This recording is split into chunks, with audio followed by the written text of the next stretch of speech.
আজিৰ এইটো ভিডিঅ'ত মই তোমালোকক ক্লাছ 10 নতুন মেথছ কিতাপৰ ত্ৰিকোণমিতিৰ পৰিচয় চেপ্টাৰ 8 ৰ অনুশীলনী 8.1 ৰ কুৱেশ্যন নং 1, 2 আৰু 3 ৰ অংকখিনি একেবাৰে সহজ নিয়মত কৰাম। গতিকে তোমালোকে ভিডিঅ'টো প্ৰথমৰ পৰা শেষলৈ চাই থাকা আৰু তোমালোকে আমাৰ এই সেৱা পাঠশালা ইউটিউব চেনেলটো ছাবস্ক্ৰাইব কৰি ল'বা, কাৰণ তোমালোকৰ গোটেই বছৰটো গাইড কৰিম যাতে তোমালোকে মেট্ৰিকত এটা ভাল ৰিজাল্ট কৰিব পাৰা। তো তোমালোকৰ যিটো চেপ্টাৰ 8 ত্ৰিকোণমিতিৰ পৰিচয়, এইটো এটা বহুত ইম্পৰ্টেণ্ট আৰু বহুত ষ্টুডেণ্টছে টান পায়, কিন্তু এইটো চেপ্টাৰ বহুত ইজি। মই একেবাৰে তোমালোকক ইজি মেথডত অংকখিনি কৰাম। তাৰোপৰি তোমালোকে আজিৰ এইটো ভিডিঅ'ত তোমালোকক অনুশীলনী 8.1 ৰ অংকখিনি কৰাম। কিন্তু 8.1 ৰ অংকখিনিলৈ যোৱাৰ আগতে কেইটামান ইম্পৰ্টেণ্ট মই কথা কৈলো ত্ৰিকোণমিতিত, আৰু এইখিনি তোমালোকে জানিলে এই হোল চেপ্টাৰটো তোমালোকৰ কি হ'ব, ইজি হ'ব। বেছি সময় নালাগে, 3-4 মিনিট তোমালোকে অকণমান ইয়াৰ যিটো চেপ্টাৰটোৰ মেইন থিম, তাৰোপৰি চেপ্টাৰটোত আমি কি কি শিকিম, চ' এইখিনি ফাৰ্ষ্ট চাই লোৱা। ইয়াৰ পিছত আমি অনুশীলনী 8.1 ৰ অংকখিনি কৰি আছো, ঠিক আছে? তো চোৱা, ত্ৰিকোণমিতি কোৱাৰ লগে লগে এটা কথা মনত ৰাখিবা যে ত্ৰিকোণমিতি সদায় কিহত হয়? 90 ডিগ্ৰী কোণ থকা ত্ৰিভুজত হয়, ঠিক আছে? অৰ্থাৎ সমকোণী ত্ৰিভুজৰ ক্ষেত্ৰত হয়। তো এতিয়া কথা হ'ল, ত্ৰিকোণমিতিত কেইটামান বস্তু তোমালোকে জানিব লাগিব। সেইকেইটা হ'ল সাইন, কস, তাৰপিছতো হ'ল টেন, তাৰপিছতো হ'ল কট, তাৰপিছতো হ'ল চেক, তাৰপিছতো হ'ল কি কচেক। তো এই বস্তুখিনি তোমালোকে জানিব লাগিব। 1, 2, 3, 4, 5, 6টা তোমালোকে জানিব লাগিব। এতিয়া এই সাইন যিটো আছে, প্ৰথমটো একেবাৰে শেষৰটোৰ উল্টা, কচটো হ'ল চেকৰ উল্টা, আৰু টেনটো হ'ল কি কটৰ উল্টা। এতিয়া মই তোমালোকক যিহেতু কৈছো যে ত্ৰিকোণমিতি সদায় কি হয়, সমকোণী ত্ৰিভুজৰ ক্ষেত্ৰত হয়। গতিকে সমকোণী ত্ৰিভুজৰ ক্ষেত্ৰত এতিয়া মই ধৰি লৈছো এইটো এটা সমকোণী ত্ৰিভুজ, ঠিক আছে? 90 ডিগ্ৰী কোণ থকা ত্ৰিভুজ, ঠিক আছে? এই কোণটো ধৰি লৈছো 90 ডিগ্ৰী, আৰু ত্ৰিভুজটোৰ নাম দিছো আমি যে ধৰি লৈছো এইটো এ, এইটো বি আৰু চি বুলি ধৰি লৈছো, ঠিক আছে? তো এতিয়া কথা হ'ল, এই 90 ডিগ্ৰী কোণ থকা ত্ৰিভুজটোৰ এই তলত যিটো মাটিৰ লগত লাগি থাকে এইটোক কোৱা হয় ভূমি। এইটোক কি বুলি কোৱা হয়? ভূমি, অৰ্থাৎ ইংৰাজীত কয় বেজ, আৰু বেজৰ প্ৰথম আখৰটো ইয়াতে লিখা হয়, ঠিক আছে? আৰু এইটোক কোৱা হয় লম্ব বুলি। কি বুলি কোৱা হয়? লম্ব, অৰ্থাৎ পি বুলি। বুজি পাইছা? মানে এইটো ভূমিৰ লগত যিটো লাগি থাকিব এইটোক কয় ভূমি, অৰ্থাৎ বেজ। আৰু এইটো এনেকে এটা কথা মনত ৰাখিবা, যি দুটা বাহুৱে 90 ডিগ্ৰী কৰে আৰু যিটো মাটিৰ লগত লাগি থাকে এইটোক কয় ভূমি, আৰু যিটো এনেকে উলম্বভাৱে থাকে এইটোক কয় লম্ব, অৰ্থাৎ পাৰপেণ্ডিকুলাৰ। আৰু এই যিটো এ চি বাহু আছে, যিটোৰ বাহুৱে 90 ডিগ্ৰী কোণ নকৰে, অৰ্থাৎ সিফালে থাকে, এইটোক কোৱা হয় অতিভুজ বুলি। কি বুলি কোৱা হয়? অতিভুজ, যাক ইংৰাজীত কোৱা হয় হাইপোটেনিয়াছ, অৰ্থাৎ ইয়াৰে শৰ্ট ফৰ্ম হ'ল এইচ। তো এতিয়া কথা হ'ল, এতিয়া আমি কি কৰিছো, ইয়াতে পি মানে কি লম্ব বুলি জানিছো, বি মানে হ'ল ভূমি, আৰু এইচ মানে কি অতিভুজ, ঠিক আছে? তো এতিয়া কথা হ'ল, তোমালোকে জানিব লাগিব পাইথাগোৰাছৰ সূত্ৰ। কি জানিব লাগিব? পাইথাগোৰাছৰ সূত্ৰ। পাইথাগোৰাছৰ সূত্ৰ মানে এনেকে, ভালকে চোৱা, যি দুটা বাহুৱে ত্ৰিভুজটোত 90 ডিগ্ৰী কোণ উৎপন্ন কৰিছে, সেই দুটা বাহুৰ কি কৰিবা? স্কোৱাৰ কৰিবা। অৰ্থাৎ এতিয়া চোৱাচোন, কি আছে? এ বি স্কোৱাৰ আছে, এ বি আছে, গতিকে এ বিৰ স্কোৱাৰ, আৰু ইফালে কি আছে? বি চি, গতিকে কি হ'ব? A B square plus B C square, মানে যি দুটা বাহুৱে 90 ডিগ্ৰী কোণ কৰিছে সেই দুটা বাহুৰ স্কোৱাৰ, ইকুৱেল টু কি? এই যিটো বাহু ইফালে আছে, অৰ্থাৎ অতিভুজ, ইকুৱেল টু কি? অতিভুজ স্কোৱাৰ। মানে এইটো আমি লিখিলে কেনেকে হ'ব, যে ভূমি স্কোৱাৰ প্লাছ লম্ব স্কোৱাৰ ইকুৱেল টু কি হ'ব? অতিভুজ স্কোৱাৰ, ঠিক আছে? অতিভুজ স্কোৱাৰ। অৰ্থাৎ তুমি এনেকে ক'ব পাৰা যে B square plus P square equal to কি? H square. B square plus P square equal to কি? এইচ স্কোৱাৰ, ঠিক আছে? তো এইটো আছিলে পাইথাগোৰাছৰ সূত্ৰ। তো এতিয়া আমি কি কৰিব লাগিব, এই সাইন, কস, টেন, কট, চেক আৰু কচেক যে আমি লিখিলো, এতিয়া এই বস্তুখিনিৰ কিছুমান হেৰি আছে, এইখিনি তোমালোকে জানিব লাগিব। তো এতিয়া কথা হ'ল, এই যিটো এংগল, এই এংগলটো যদিহে আমি থিতা বুলি ধৰি লওঁ, কি বুলি ধৰি লওঁ? থিতা বুলি ধৰি লওঁ, তেতিয়াহ'লে চোৱাচোন, সাইনৰ ক্ষেত্ৰত যদি মই ইয়াতে কওঁ যে সাইন থিতা, কি বুলি কওঁ? যে সাইন থিতা, অৰ্থাৎ এই কোণ সাপেক্ষে, ভালকে মন দিবা, যদি মই এইটো কোণ ধৰো, এই কোণ সাপেক্ষে এই আগফালৰ যিটো বাহু এইটোক কোৱা হয় পি বুলি, ঠিক? বুজি পাইছা নাই? তাৰপিছত এই যিটো পিৰ লগত পি আৰু যিটো বাহুৱে 90 ডিগ্ৰী কৰে সেইটোক বি বুলি কয় ন, মই তোমালোকক কৈছোৱে। গতিকে সাইন থিটাৰ ক্ষেত্ৰত এটা কথা মনত ৰাখিবা, যে পি বাই এইচ হয়। কি হয়? P by H. আৰু এইটো কেনেকে মনত ৰাখিবা? এটা ট্ৰিক হ'ল, চোৱা, যে শিৱ পাৰ্বতী হাজবেণ্ড, শিৱ আৰু পাৰ্বতী, কাৰণ মহাদেৱ শিৱৰ কি আছিল? পত্নী পাৰ্বতী আছিল, হয় নে নহয়? গতিকে এনেকে মনত ৰাখিবা, শিৱ পাৰ্বতী হাজবেণ্ড, এনেকে মনত ৰাখিবা। কাৰণ মহাদেৱ শিৱ আৰু পাৰ্বতী তেওঁলোকৰ কি আছিল? যে হাজবেণ্ড আৰু ৱাইফ আছিল, হয় নে নহয়? পাৰ্বতীৰ হাজবেণ্ড শিৱ। চ' এনেকে বস্তুটো মানে এনেকে তোমালোকে ট্ৰিক, আৰু এইটো তোমালোকে মনত ৰাখিবা, ঠিক আছে? এইটো হ'ল সাইন থিটা ইকুৱেল টু কি? P by H. তাৰপিছত এই কস থিটাৰ ক্ষেত্ৰত কেনেকে মনত ৰাখিবা চোৱা, যে কস থিটাৰ ক্ষেত্ৰত b/h হ'ব। কেনেকে মনত ৰাখিবা চোৱা, যে কেঁচুৱাটোৱে বিচনাত হাগিলে, এনেকে মনত ৰাখিবা। চিৰ পৰা কেঁচুৱা, বিৰ পৰা বিচনাত, এইচৰ পৰা হাগিলে। তো এনেকে বস্তুটো মনত ৰাখিবা যে কেঁচুৱাটোৱে বিচনাত হাগিলে। তো এই বস্তুটো আৰু তোমালোকে লিখিব পাৰা যে সাইন থিটা মানে কি, পি মানে কি লম্ব, গতিকে লম্ব বাই কি হ'ব, অতিভুজ হ'ব। লম্ব বাই কি হ'ব, অতিভুজ। তো এই বস্তুটো তোমালোকে এনেদৰে ট্ৰিকসমূহ মনত ৰাখিবা। তাৰপিছত ইয়াতে cos থিটা যিহেতু কৈছো b/h, বি মানে কি ভূমি, হয় নহয়? গতিকে cos থিটা মানে কি ভূমি বাই অতিভুজ, ভূমি বাই কি অতিভুজ। এইখিনিলৈকে বুজি পাইছা? তো টেন থিটা, অৰ্থাৎ যদিহে আমি টেন যদি লওঁ তেতিয়াহ'লে কি হ'ব, p/h হ'ব। কেনেকে হ'ব চোৱা, এইটো কেনেকে মনত ৰাখিবা, যে টেলিফোন বাজিলে, এনেকে মনত ৰাখিবা। টেলিফোন বাজিলে মানে টেলিফোনৰ পৰা টি, ফোন মানে ফোনৰ পৰা পি, অৰ্থাৎ কি পি মানে কি লম্ব আৰু বি মানে কি ভূমি। ঠিক আছে? তো বস্তুবিলাক এনেকে মনত ৰাখিবা, যে সাইন থিটা মানে শিৱ পাৰ্বতী হাজবেণ্ড, আৰু এইটো কেঁচুৱাটো কেনেকে মনত ৰাখিবা, কেঁচুৱাটোৱে বিচনাত থাকিলে b/h, টেলিফোন বাজিলে। এইখিনিলৈকে বুজি পাইছা? তো এইখিনিলৈকে যদি বুজি পাইছা, বাকীখিনি তোমালোকে নিজে নিজে কৰিব পাৰিবা। চোৱা, ইয়াতে কট আছে, কট মানে কি টেনৰ উল্টা কট, গতিকে টেন যদি p/b হয়, কট কি হ'ব, b/p হ'ব নে নাই? হ'ব, মানে এইটো উল্টি গৈছে যিহেতু উল্টা, গতিকে ইয়াতে বি মানে কি ভূমি আৰু পি মানে কি লম্ব, গতিকে ভূমি বাই কি হ'ব, লম্ব হ'ব। কিহৰ ক্ষেত্ৰত, কটৰ ক্ষেত্ৰত। তাৰপিছত চেকৰ ক্ষেত্ৰত চোৱা, যে চেক থিটা, এতিয়া কি কৈছো, চেক থিটা। চেক থিটাৰ ক্ষেত্ৰত চেকটো কিহৰ উল্টা, কচৰ উল্টা, গতিকে কচ কি আছিলে b/h, গতিকে ইয়াতে হৈ যাব কি h/b হ'ব। কি হ'ব, h/b। তো h মানে কি ইয়াতে অতিভুজ, h মানে কি অতিভুজ, এইটোক স্মল h বুলি তোমালোকে এনেকে লিখিবা। তাৰপিছত b মানে কি ভূমি, গতিকে চেক থিটা মানে কি অতিভুজ বাই ভূমি। আৰু কচেক থিটা, কচটো কিহৰ উল্টা চোৱাচোন, সাইনৰ, গতিকে সাইন কি p/h, ইয়াতে কচেক কি হ'ব, h/p হ'ব। ঠিক আছে? h মানে কি অতিভুজ আৰু p মানে কি লম্ব, গতিকে কচেক কি হ'ব, কচেক থিটা কি হ'ব, h/p, অৰ্থাৎ অতিভুজ বাই লম্ব। তো এইখিনি আছিলে তোমালোকৰ অভাৰঅল কনচেপ্ট খিনি। তো এইখিনি তোমালোকে বাৰে বাৰে প্ৰেক্টিচ কৰিবা। চ' আৰু এবাৰ তোমালোকক ইয়াতে ৰিভিজন মাৰি দিওঁ। চোৱা, আমি সাইন থিটা মানে কি পাইছো, যে শিৱ পাৰ্বতী হাজবেণ্ড। তাৰপিছত কি পাইছো, কচ থিটা, কচ থিটা মানে কি কেঁচুৱাটোৱে বিচনাত হাগিলে। তাৰপিছত কি পাইছো, টেন থিটা, টেন থিটা আমি কেনেকে পাইছো, টেলিফোন বাজিলে, হয়নে? তাৰপিছত টেনৰ পিছত কি আহে, কট, গতিকে কট থিটা, তাৰপিছত চেক থিটা, তাৰপিছত কি কচেক থিটা, হয় নে নহয়? তেতিয়া কি হ'ব, সাইনৰ উল্টা কচেক, কচৰ উল্টা চেক, টেনৰ উল্টা কট, গতিকে কট কি হ'ব, টেনৰ উল্টা, টেন আছে কি p/b, ইয়াতে কি হ'ব b/p। চেকটো হ'ব কচৰ উল্টা, কচটো আছিলে b/h, চেকটো কি হ'ব h/b। কচেকটো আছিলে সাইনৰ উল্টা, সাইন আছিলে p/h, ইয়াতে কি হ'ব h/p হ'ব। ঠিক আছে? আৰু ইফালে আমি কি শিকিছিলো, তো এইটো আছিলে তোমালোকৰ যিটো এইখিনি শিকাইছিলো, এইটো তোমাৰ ৰিভাইজ। তো ইয়াতে কি শিকিছিলো, যে ভূমি স্কোৱাৰ প্লাছ লম্ব স্কোৱাৰ ইকুৱেল টু অতিভুজ স্কোৱাৰ, অৰ্থাৎ এইটো সৰু হাতৰ h স্কোৱাৰ। অকে, অৰ্থাৎ b square plus p square equal two আমি কি শিকিছো, h স্কোৱাৰ। এতিয়া এইটোৰ সলনি তুমি আৰু কি লিখিব পাৰা, যে b square equal two h square minus p square লিখিব পাৰা নাই, চোৱাচোন। কাৰণ এই p টো আমি সিফালে লৈ গ'লে কি হ'ব, b square equal two h square minus p square হ'ব। গতিকে আৰু এটা আমি বস্তু কি কৰিব পাৰো চোৱা, যদি মই ইফালে যদি p টো যদি ৰাখি, অৰ্থাৎ লম্বটো যদি ৰাখি দিওঁ, লম্ব ৰাখিলে কি হ'ব, h square minus b square হ'ব নাই, হ'ব। গতিকে এই বস্তুখিনিক আমি কি কৰিব পাৰো, এনেদৰে সজাব পাৰো। তো এইখিনি তোমালোকে ভালদৰে জানিব লাগিব। এইখিনি জানিব পাৰিলে আমি কি কৰিব পাৰিম, অনুশীলনী 8.1ৰ অংকখিনি একেবাৰে ইজি নিয়মত আমি কৰিব পাৰিম। তো এতিয়া আমি অনুশীলনী 8.1ৰ অংকখিনিলৈ যাওঁ। তোমালোকে এইখিনি ভালদৰে লিখি বাৰে বাৰে এইখিনি প্ৰেক্টিচ কৰিবা আৰু এইখিনি মনত ৰাখিবলৈ ট্ৰাই কৰিবা।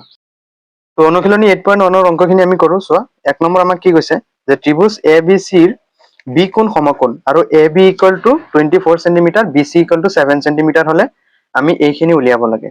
সাইন এ কস এ আৰু সাইন চি কস চি আমি কি কৰিব লাগে, উলিয়াব লাগে। তো এটা চোৱা, আমাক যিহেতু কৈছে যে এ বি চি ত্ৰিভুজৰ বি কোণ সমকোণ, গতিকে আমি কি কৰিব লাগিব, এ বি চি ত্ৰিভুজ আকোতে বি কোণটো কি দিব লাগিব, সমকোণ, অৰ্থাৎ 90 ডিগ্ৰী কোণ দিব লাগিব। গতিকে আমি ধৰি লৈছো যে এইটো এ আৰু এইটো বি, অৰ্থাৎ বি কোণ কিমান, 90 ডিগ্ৰী, আৰু এইটো কি চি, য'ত আমাক এ বিৰ মান কিমান দি আছে, 24 সেন্টিমিটাৰ, আৰু বি চি আমাক কিমান দি আছে, 7 সেন্টিমিটাৰ। ঠিক আছে? তো এতিয়া চোৱা, যে দিয়া আছে ত্ৰিভুজ এ বি চিত, আমাক কি দি আছে, angle A B C, angle A B C আমাক কিমান দি আছে, 90 ডিগ্ৰী, অৰ্থাৎ এংগল বি আমাক কিমান দি আছে, 90 ডিগ্ৰী। আৰু এ বি বাহুৰ মান আমাক কিমান দি আছে, 24 সেন্টিমিটাৰ, এইটো আমি দি থম 1 নং সমীকৰণ বুলি। আৰু বি চি আমাক কিমান দি আছে, 7 সেন্টিমিটাৰ। এইটো আমি দিতাম 2 নং সমীকৰণ বুলি। ঠিক আছে, এই দুটা বস্তু আমাক কি কৰা আছে, দিয়া আছে। এতিয়া মই তোমালোকক অলপ আগতে কি কৈছিলো যে পাইথাগোৰাছৰ সূত্ৰ কিহত হয় আৰু ত্ৰিগোণমিতিটো সমকোণী ত্ৰিভুজত হয়, কিন্তু পাইথাগোৰাছৰ সূত্ৰ কিহত হয়, সমকোণী ত্ৰিভুজৰ ক্ষেত্ৰত হয়। গতিকে যিহেতু এ বি চি এটা কি সমকোণী ত্ৰিভুজ, এতিয়া ত্ৰিভুজ এ বি চিৰ পৰা আমি কি পাম কোৱাচোন, যেহেতু সমকোণী ত্ৰিভুজ গতিকে কি পাম যে A C square equal to B C square plus A B square হব নাই, অর্থাৎ যি দুটা বাহুৱে 90 ডিগ্ৰী কোণ কৰিছে সেই দুটা বাহুৰ বৰ্গ স্কোয়াৰ আৰু এইটো বাহুৰ সমান। গতিকে আমি কি পাম যে এ চি স্কোয়ার অর্থাৎ অতিভুজ স্কোয়ার ইকুয়াল টু ভূমি স্কোয়ার প্লাস এইটো কি লম্ব স্কোয়ার। আমি পাম না নাই, লম্ব মানে কোনটো যে এ বি, গতিকে কি হ'ব এ বি স্কোয়ার পাম। ঠিক আছে, বুজি পাইছা? এইটো কিহৰ পৰা আমি পাইছো যে পাইথাগোৰাছৰ সূত্ৰৰ পৰা, পাইথাগোৰাছৰ বা গোৰাছৰ সূত্ৰ। ঠিক আছে, তেতিয়া আমি এই বস্তুটো পাইছো। এতিয়া চোৱা A C square equal to C B মানে বি চি, বি চি আমাক কিমান দি আছে 7, গতিকে 7ৰ স্কোয়াৰ। এ বিৰ মান কিমান দি আছে 24, গতিকে 24 হোল স্কোয়াৰ হ'ব নাই, হ'ব। তেতিয়া কি হ'ব চোৱা যে A C square equal to 7 square মানে কিমান 7 7 গুণ 49 প্লাস 24ৰ 2 বাৰ, তো 24 ইন্টু 24 কৰা যে 4 4 গুণ 16 6 7ৰ 1 4 2 গুণ 8 1 9 2 4 গুণ 8 2 2 গুণ 4, অর্থাৎ 6 9 8 কিমান 17, 17 7 7ৰ 1 4 1 কিমান 5, অৰ্থাৎ কিমান হ'ব 576।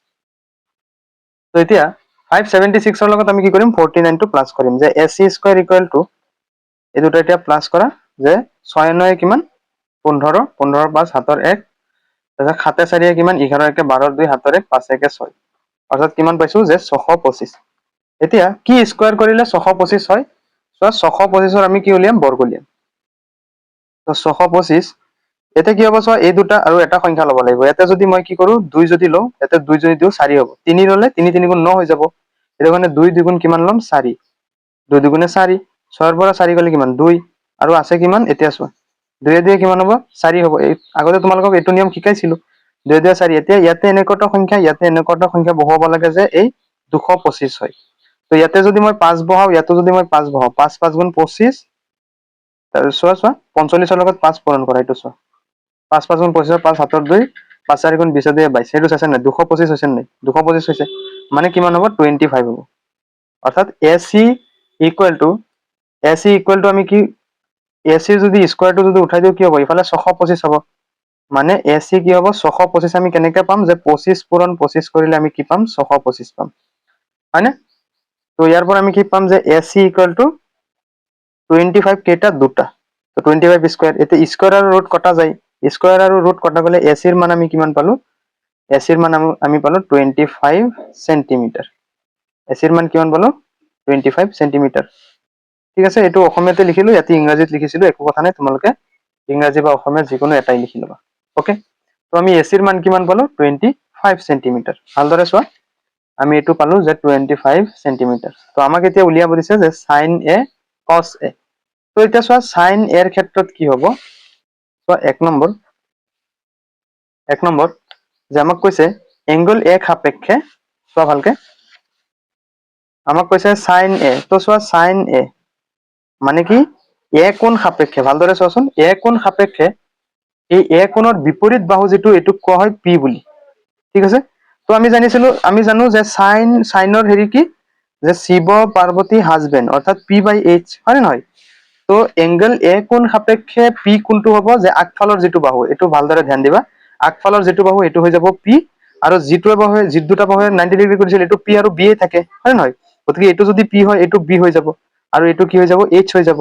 গতিকে এইচ কোনটো হ'ব এ চি আৰু পি কোনটো হ'ব বি চি, গতিকে পি হৈ যাব বি চি। ভালকে চোৱা আকৌ ইয়াতে বুজাই দিছো, যেহেতু আমাৰ ত্ৰিভুজটো এইটো আছিল ন, এইটো আছিলে এ, এইটো আছিলে বি, এইটো আছিলে চি। গতিকে আমাক কৈছে যে সাইন এ অৰ্থাৎ এ কোণ সাপেক্ষে আমাক উলিয়াব দিছে। তো এ কোণ সাপেক্ষে কি হ'ব, আমি জানো সাইন মানে কি P/H, অৰ্থাৎ শিৱ পাৰ্বতী হাজবেণ্ড। এতিয়া যিহেতু আমাক এংগলটো লৈছে কি এ, গতিকে এ কোণ সাপেক্ষে ইয়াৰে সন্মুখৰ বাহু যিটো এইটো হৈ যাব কি পি, কি হৈ যাব পি। এই কথাটো ধ্যান দিবা, সকলো ক্ষেত্ৰতে এইটো প্ৰযোজ্য হ'ব, যিটো কোণ লয় সেইটোৰ ক্ষেত্ৰত এইটো হৈ যাব পি। এতিয়া যদি মই ইয়াতে এই ত্ৰিভুজটোত যদি বি কোণটো যদি লওঁ, ইয়াতে যদি ক'লেহেঁতেন সাইন বি, তেতিয়াহ'লে এই কোণটোৰ বিপৰীত ফালৰ যিটো বাহু সেইটো হ'লহেঁতেন পি। বুজি পাইছা নাই? তো আমাক যিহেতু ইয়াতে কৈছে এংগল এ, গতিকে এংগল এ সাপেক্ষে ইয়াৰে পি বাহু কোনটো হ'ব? পি কোনটো হ'ব? এইটো হ'ব। কোনটো হ'ব? পাৰপেণ্ডিকুলাৰ কোনটো হ'ব? লম্ব কোনটো হ'ব? B C. আৰু তোমালোকে জানাই যে দুটা বাহুৱে 90 ডিগ্ৰী কৰিলে এটা পি আৰু এটা বি হয়, গতিকে এই এ বি হৈ যাব কি? বি, আৰু বি চি হৈ যাব কি? পি। গতিকে সাইন এ ইকুৱেল টু কি? P by H. ইয়াতে পি মানে কি? B C. এতিয়া এইটো যদি পি হয়, এইটো যদি বি হয়, তেতিয়াহ'লে আছে কি আৰু? এইচ, অতিভুজ, হয় নে নহয়? গতিকে এইটো হৈ যাব। বুজি পাইছা?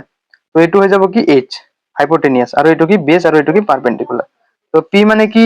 বি চি, আৰু এইচ, এইচ মানে কি? A C, B C by A C. এতিয়া চোৱা বি চি, বি চিৰ মান আমি কিমান পাইছিলো?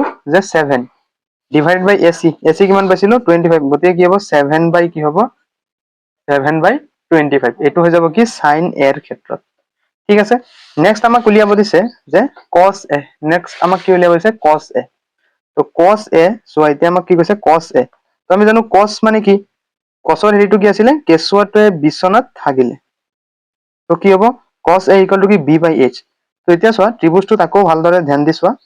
এইটো আছিলে এ, এইটো আছিলে বি, এইটো আছিলে চি। এতিয়া আমাক এ কোণ সাপেক্ষে কচৰ উলিয়াব দিছে, গতিকে এ কোণ সাপেক্ষে এইটো হৈ যাব পি, এইটো হৈ যাব বি, আৰু এইটো হৈ যাব কি? এইচ। তো ইয়াতে বি আমাক কৈছে কস এ ইকুৱেল টু কি? বি বাই এইচ। গতিকে বি মানে কি ইয়াতে? A B. গতিকে কি হ'ব? A B by H. H মানে কি? A C. ঠিক আছে, তো এ বিৰ মান কিমান ইয়াতে আমি পাইছো? এ বিৰ মান কিমান? 24 সেন্টিমিটাৰ। গতিকে 24 বাই এ চি। এ চিৰ মান কিমান পাইছো? 25। আৰু এইটো হৈ যাব কি আমাৰ এনসাৰ। ঠিক আছে, বুজি পাইছা? এইটো আমাৰ একৰ দুয়োটা হৈ গ'ল। নেক্সট আমি এতিয়া একৰ দুইটো কৰিম।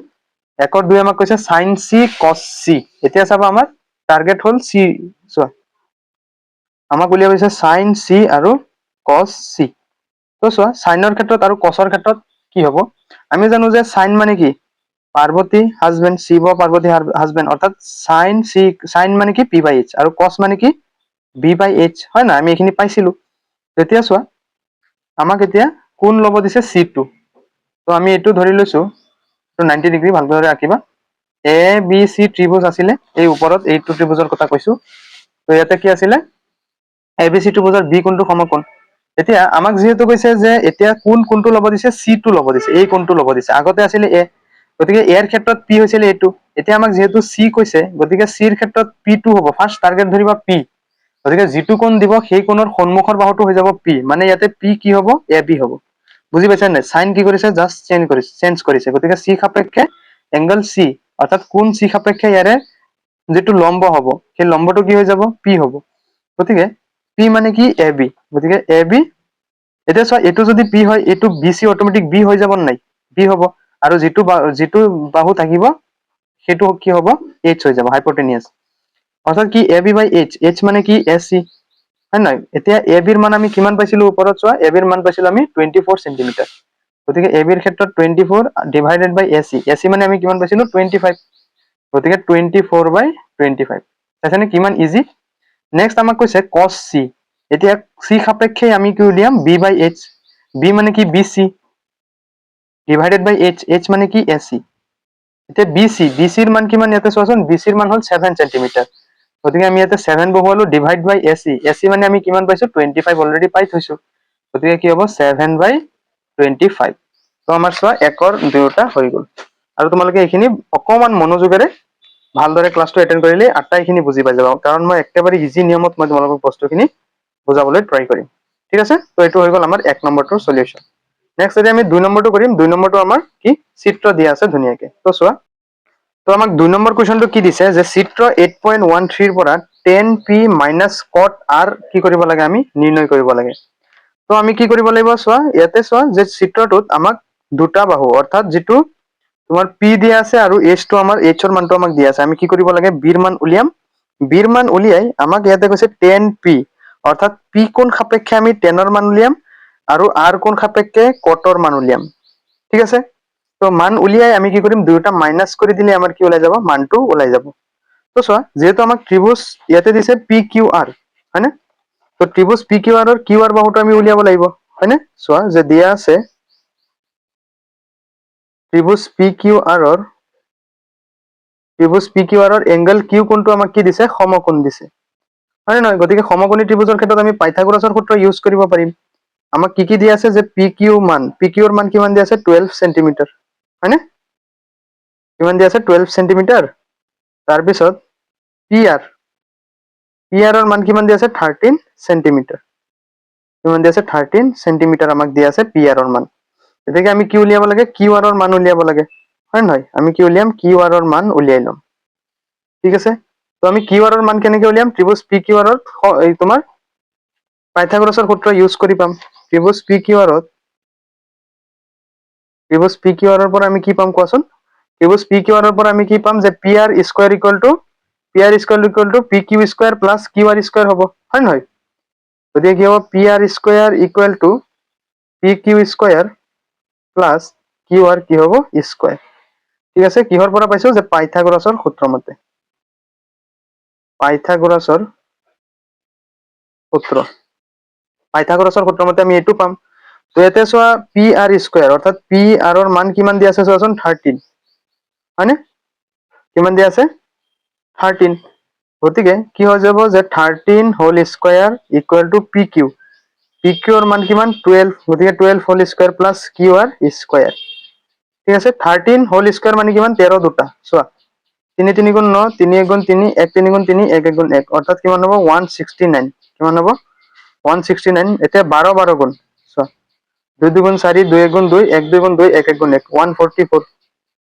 144 plus Q R square okay তো এতিয়া চোৱা 169 ইফালে কিউ আৰ স্কয়াৰৰ লগত 144 কি হৈ আছে যোগ হৈ আছে ইফালে কি হ'ব বিয়োগ হ'ব হয় নে নহয় অৰ্থাৎ কি হ'ব কিউ আৰ স্কয়াৰ এতিয়া চোৱা 169 ৰ পৰা 144 কি কৰা বিয়োগ কৰা 9 ৰ পৰা 4 গলে 6 6 ৰ পৰা 4 গলে 9 ৰ পৰা 4 গলে 5 আৰু ইফালে 6 ৰ পৰা 4 গলে 2 মানে কিমান হ'ব 25 ইকুৱেল টু কি হ'ব কিউ আৰ স্কয়াৰ হ'ব মানে এতিয়া ইফালৰ যদি স্কয়াৰটো যদি উঠাই দিও ইফালে কি হৈ যাব ৰুট ওভাৰ হৈ যাব কিউ আৰ হয় নহয় 25ক আমি কি লিখিব পাৰো যে 5 স্কয়াৰ অৰ্থাৎ 5 * 5 আমি লিখিব পাৰো নাই 5 * 5 আমি লিখিব পাৰো মানে কি যে 5 স্কয়াৰ ইকুৱেল টু কি কিউ আৰ স্কয়াৰৰ ৰুট কটা যাব মানে কিউ আৰৰ মান আমি কিমান পাই যাম 5 পাই যাম বুজি পাইছা নাই কিউ আৰৰ মান আমি কিমান পাইছো 5 সেন্টিমিটাৰ পাইছো অৰ্থাৎ এই যেটো বেজ আছে এই বেজটোৰ মান আমি কিমান পাইছো 5 সেন্টিমিটাৰ পাইছো ঠিক আছে এতিয়া অকমান মনোযোগেৰে চোৱা ইয়াতে আমাক যেহেতু কৈছে যে tan p আৰু cot r উলিয়াব লাগে তো এতিয়া চোৱা আমি ইয়াতে উলিয়াও তোমালোকে তলত লিখি যাবা মই ইয়াতে লিখি দিও এতেকে tan p তো চোৱাচোন tan p tan ৰ সূত্ৰ কি আছিল টেলিফোন বাজিলে অৰ্থাৎ p by b এতিয়া আমাক যেহেতু ত্ৰিভুজটো এটো দিয়া আছে ভালকে চাবা ত্ৰিভুজটো এটো দিয়া আছে এটো p এটো q আৰু এটো r এতিয়া আমি এংগল p অৰ্থাৎ p কোণ সাপেক্ষে এটো কি হ'ব p হ'ব আৰু এটো কি হ'ব যে q r বাহুটো হ'ব p pq বাহুটো হ'ব b আৰু এটো হৈ যাব কি h গতিকে p by b মানে ইয়াতে p বাহু কোনটো যে q r গতিকে q r by কি হ'ব b b মানে কি pq হয়নে এতিয়া চোৱা q r কিমান দিয়া আছে চোৱা যে q r দিয়া আছে 5 গতিকে কি হ'ব 5 আৰু pq কিমান দিয়া আছে 12 গতিকে কি হ'ব 5/12 হ'ব কিমান হ'ব 5/12 আৰু এটো হৈ যাব 10 p ঠিক আছে 10 p ৰ মান তেতিয়া আমি নেক্সট আৰু এটা আমাক উলিয়াব দিছে যে cot r কি উলিয়াব দিছে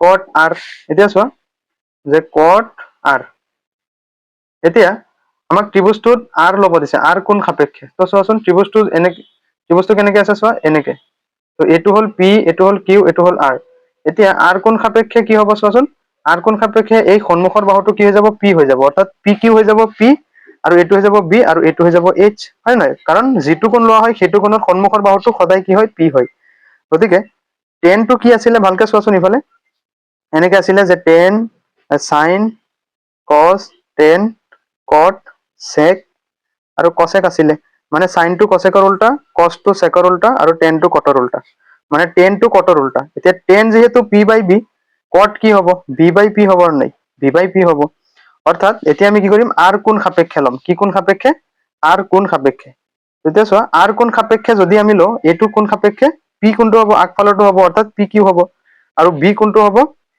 qr হ'ব গতিকে b মানে কি qr আৰু p মানে কি তলত আছে p মানে কোনটো pq ঠিক আছে তো qr ৰ মান কিমান চোৱাচোন ইয়াতে আমি কিমান পাইছো qr ৰ মান 5 গতিকে 5 ডিভাইড বাই pq ঠিক আছে pq ৰ মান কিমান এটো চোৱা pq ৰ মান কিমান 12 গতিকে 5 বাই কি হ'ব 12 হ'ব ওকে, এইখিনিলৈকে বুজি পাইছা? তো আমি tan p ৰ মান এইটো পাইছো আৰু cot r ৰ মান আমি এইটো পাইছো। তো আমি এতিয়া আমাক যেটো উলিয়াব দিছিলে যে cot tan p minus cot r উলিয়াব পাৰিম। এতেকে tan p minus cot r আমি উলিয়াম। তো tan p মানে কি 5/12, গতিকে 5/12 minus cot r মানে কিমান 5/12। ওকে, তো অর্থাৎ কি হব চোৱা 12 লসাগু কিমান হব 12 হব, হয় নহয়? কাৰণ চোৱা এইটো 12, 2 12 6 বাৰ, 2 6 3 বাৰ, 2 2 4 4 3 12, মানে লসাগু কিমান হব 12। 12 হলে কি হব ওপৰত যে 5 minus 5, অর্থাৎ কিমান হব 0/12, মানে এনসার কিমান ওলাই যাব 0 ওলাই যাব। এনসারটো কিমান ওলাব 0, আৰু এইটো হৈ যাব কি আমাৰ answer. tan p minus cot r ৰ এনসাৰ কিমান হব 0 হব। এইটো আছিল তোমালোকৰ 2 নম্বৰ কুৱেশ্যনটোৰ সলিউশন। ঠিক আছে, বুজি পাইছা? একেবাৰে ইজি নিয়ম এইখিনি। আৰু এতিয়া আমি নেক্সট 3 নম্বৰটো কৰো চোৱা। তো 3 নম্বৰ কুৱেশ্যনটো আমাক কি কৈছে চোৱা। 3 নম্বৰ কুৱেশ্যনটো আমাক কৈছে যদি sin a = 3/4 তেন্তে cos a আৰু tan a উলিওৱা। তো আমাক চোৱা কি দিয়া আছে যে sin a, ভালকে চোৱা, sin a আমাক দিয়া আছে আৰু তেন্তে আমি cos a আৰু tan a কি কৰিব লাগে নিৰ্ণয় কৰিব লাগে। তো এতিয়া আমি চোৱা যে দিয়া আছে sin a = কি 3/4 আমাক দিয়া আছে। ঠিক আছে, তো এতিয়া আমি কি কৰি ল'ম ধৰি ল'ম। এটা যেহেতু sin a দিয়া আছে, এতিয়া চোৱা আমি যদি ধৰি লওঁ ইয়াতে ইফালে যে ত্ৰিভুজ abc, যদিহে আমি ধৰি লওঁ যে ত্ৰিভুজ abc যাৰ এংগল b কোণটো কি সমকোণ বুলি আমি যদি ধৰি লওঁ। ঠিক আছে, আমি সমকোণী ত্ৰিভুজ বুলি ধৰি ললে এতে কি হ'ব যে চোৱা ধৰা হ'ল ত্ৰিভুজ abc ৰ এংগল b কি সমকোণ। ঠিক আছে, তেতিয়া আমি জানো যে sin a মানে কি যে এংগল a কোণ সাপেক্ষে sin a মানে কি শিৱ পাৰ্বতী হাজবেণ্ড, হয় নহয়? মানে p sin a কোণ সাপেক্ষে p কোণটো হ'ব, আগফালৰ বাহু কোণটো হ'ব যে bc হ'ব, ডিভাইড বাই h। এইটো যদি p হয় এইটো b হ'ব আৰু এইটো h হ'ব। তো b/h, h মানে কিমান হ'ব ac হ'ব, অৰ্থাৎ bc বাই কি হ'ব ac। sin a = কি p/h, অৰ্থাৎ bc/ac। ঠিক আছে, bc বাই কি ac। এতিয়া bc/ac মানে আমাক sin a, অৰ্থাৎ এইটোৰ মান কিমান দিয়া আছে 3/4, হয় নহয়? 3/4 বুজি পাইছা নাই? 3/4 আমাক দিয়া আছে, অৰ্থাৎ এতিয়া আমি কি কৰিম bc = 3k বুলি ধৰি ল'ম আৰু ac = 4k বুলি আমি ধৰি ল'ম। মানে কি এইটো k আমি ধৰি ল'ম যে এটা ধনাত্মক সংখ্যা বুলি। ঠিক আছে, = k বুলি আমি ধৰি ল'ম। এতিয়া কি হ'ব bc = এটা আমি ধৰি লৈছো ধ্ৰুৱক, bc = কি 3k আৰু ac = কি হ'ব 4k, কাৰণ এনেকুৱা নিয়ম তোমালোকে ক্লাছ 9ত পাইছিলা। ঠিক আছে, আৰু মই তোমালোকক এইখিনি বুজাইছিলো। তো bc = কি 3k, ac = কি 4k, য'ত k এটা কি ধনাত্মক সংখ্যা, য'ত k এটা ধনাত্মক বা ধ্ৰুৱক, এটা ধনাত্মক সংখ্যা, k এটা কি ধনাত্মক সংখ্যা বুলি আমি কি কৰিলো ধৰি ললো। এতিয়া যেহেতু আমি ত্ৰিভুজ abc ধৰিছিলো, ত্ৰিভুজ abc ৰ bc ৰ মান আমি পাই গৈছো 3k আৰু ac ৰ মান আমি পাই গৈছো কি 4k। ঠিক আছে, তো এতিয়া আমি নেক্সট কি কৰিম, এতিয়া আমি কি কৰিম এই ab ৰ মানটো উলিয়াম। তো ab ৰ মান উলিয়াব হলে আমি কি কৰিব লাগিব যে এই ac² = bc² + ab² হ'ব, হয় নে নহয়? তো এতেকে CBA বা ত্ৰিভুজ abc, যে ত্ৰিভুজ abc ৰ পৰা যেহেতু সমকোণী ত্ৰিভুজ, গতিকে আমি পাইথাগোৰাছৰ সূত্ৰটো ইউজ কৰিব পাৰিম যে ac² = bc² + ab²। ওকে, তো এতিয়া চোৱা যে ইয়াতে ac ৰ মান কিমান 4k, গতিকে কি হ'ব 4k² = bc মানে কিমান 3k, গতিকে 3k² + ab²। ওকে, তেতিয়া 4k² মানে কিমান হ'ব 4 দুটা আৰু k দুটা, 4 দুটা পূৰণ কৰিলে কিমান হ'ব 16, কাৰণ 4 পূৰণ 4, গতিকে 16k² = ইয়াতে 3k² মানে 3 দুটা পূৰণ কৰিলে কিমান হ'ব 9, 3 পূৰণ 3 মানে 9, গতিকে কি হ'ব 9k² + কি হ'ব ab²। ঠিক আছে, তো এতিয়া চোৱা 16k² ইফালে 16k², ইফালৰ প্লাছৰ 9k কি হ'ব ইফালে আহি মাইনাছৰ 9k² হ'ব, = কি হ'ব ab² হ'ব, হয় নহয়? তো গতিকে 16k² ৰ পৰা যদি আমি কি কৰো 9k² যদি মাইনাছ কৰো কিমান হ'ব, তো 16 ৰ পৰা 9 গলে কিমান থাকিব 7 থাকিব, গতিকে 7k স্কোয়ার ইকুয়াল টু কি হ'ব ab স্কোয়ার হ'ব হয় নে নহয় তো ইয়াতে ইফালে যদি আমি কি কৰো স্কোয়াৰ যদি উঠাই দিও ইফালে কি হ'ব ৰুট ওভাৰ হ'ব মানে 7k স্কোয়াৰ থাকিব আৰু ইফালে স্কোয়াৰ উঠি কি হ'ব ab থাকিব কাৰণ স্কোয়াৰৰ কাৰণে ইফালে কি হৈছে ৰুট হৈছে আৰু এইখিনি বস্তু তোমালোকে অলৰেডি জানাই তো ইয়াতে চোৱা যে 7 ৰ ওপৰতো কি আছে ৰুট আছে আৰু k ৰ ওপৰতো কি আছে k ৰ ওপৰত থকা চোৱা এইটো বস্তুটো এনেকে আছে যে √7 আৰু ইফালে কি k স্কোয়াৰ ইকুয়াল টু কি এনেকে আছে বস্তুটো তো এইটো স্কোয়াৰ আৰু ৰুট কটা যাব থাকিব কিমান এটা থাকিব কিমান যে √7k ইকুয়াল টু কি ab অর্থাৎ ab মানে কি k √7k হয় নহয় এতেকে ab মানে কিমান পাইছো আমি √7k পাইছো এটো ab বাহুৰ মান আমি কিমান পাইছো √7k মানে এতিয়া আমি আমাক যেটো উলিয়াব আছে আমি হেতু সেইখিনি উলিয়াব পাৰিম আমাক দিছে cos a আৰু tan a উলিয়াবলৈ হয়নে গতিকে চোৱা cos a আমি চিত্ৰটো ইয়াতে আকৌ এবাৰ আঁকিলো মানে ইফালে কৰো এইখিনি তোমালোকে পাতি লোৱা এইখিনি পাতি তাৰ পিছত ইফালে কৰিবা তোমালোকে তলত কৰি যাবা মই ইয়াতে কৰি দিম ঠিক আছে তেতিয়া তোমালোকৰ সুবিধা হ'ব তো আমাক কৈছে cos a আৰু tan a তো চোৱা এতেকে cos a এতিয়া চোৱা এংগল a সাপেক্ষে আমি জানো cos মানে কি কেঁচুৱাটোৱে বিছনাত হাগিলে অৰ্থাৎ b/h এংগল এই এংগল a সাপেক্ষে কোন a সাপেক্ষে p হ'ব এইটো বাহু bc আৰু b হ'ব ab গতিকে আমাক কৈছে b/h b মানে কোনটো বাহু হ'ব যে ab h কোনটো হ'ব ac গতিকে ab/ac এতিয়া ab বাহুৰ মান আমি কিমান পাইছো যে 7√7k আৰু ac বাহুৰ মান আমি কিমান পাইছো 4k গতিকে k কে কটা যাব থাকিব কি √7/4 থাকিব কি √7/4 এটো হৈ গল আমাৰ cos a আমি এটা উলিয়ালো নেক্সট আমি উলিয়াম tan a তো চোৱা